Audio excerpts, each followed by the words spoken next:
Okay friends, it's time to get started on replacing our wiper blade.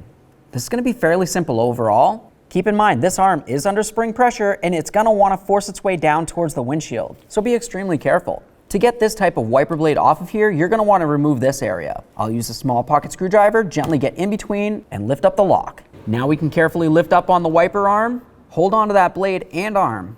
Go ahead and separate the two. At this point, I'm going to gently rest the arm up against the windshield, fully clean my windshield before I continue on with my brand new wiper blade. Okay friends, now it's time to install our brand new wiper blade. On the brand new wiper blade, you're going to find this white sheathing. It's a protective layer that protects the wiper blade.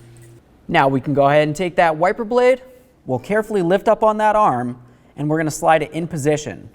To do this, you can tell that I have my hook all the way in this direction. Once I press this in, I'm going to start sliding it to lock it in. Once you feel as though you have it locked in, go ahead and give it a tug. You want to make sure it's secure to the point that it will not slide off. You don't want this coming off while you're driving down the road.